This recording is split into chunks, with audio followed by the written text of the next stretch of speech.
Hi friends, ഇന്ന് ഞാനിവിടെ ഉണ്ടാക്കാൻ പോകുന്നത് എല്ലാവർക്കും തന്നെ ഇഷ്ടപ്പെടുന്ന ശർക്കര മാങ്ങയാണ് കേട്ടോ. ഇതിനായി നമുക്ക് ആദ്യം തന്നെ നല്ല പഴുത്ത മാങ്ങ തൊലി കളഞ്ഞെടുക്കാം. നാട്ടുമാങ്ങ ഉപയോഗിച്ചിട്ടാണ് സാധാരണ നമ്മൾ ശർക്കര മാങ്ങ ഉണ്ടാക്കാറ്. പക്ഷേ എനിക്കിവിടെ നാട്ടുമാങ്ങ കിട്ടാനില്ലാത്തതുകൊണ്ട് ഞാൻ മൂവാണ്ടനാണ് കേട്ടോ എടുത്തത്.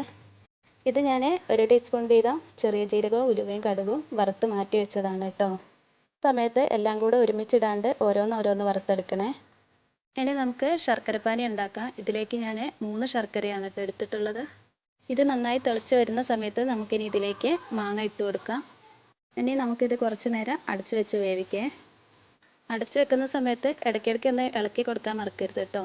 ഇനി നമുക്കിതിലേക്ക് ആവശ്യത്തിന് ഉപ്പ് ചേർക്കാം. പിന്നെ നമുക്കൊരല്പം മുളക് പൊടി ചേർക്കാം കേട്ടോ. ഇനി അടി പിടിക്കാതിരിക്കാൻ നന്നായിട്ട് ഇളക്കി കൊടുക്കണേ.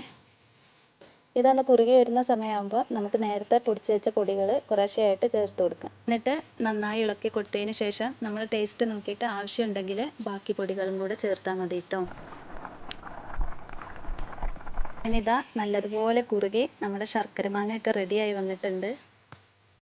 അപ്പോൾ മാമ്പഴമൊക്കെ കിട്ടുന്ന സമയത്ത് ഇങ്ങനെയൊക്കെ ഉണ്ടാക്കി ഫ്രിഡ്ജിൽ സൂക്ഷിച്ച് വെക്കുകയാണെങ്കിൽ നമുക്ക് അടുത്ത വർഷം വരെ മാമ്പഴം കഴിച്ചുകൊണ്ടിരിക്കാം കേട്ടോ.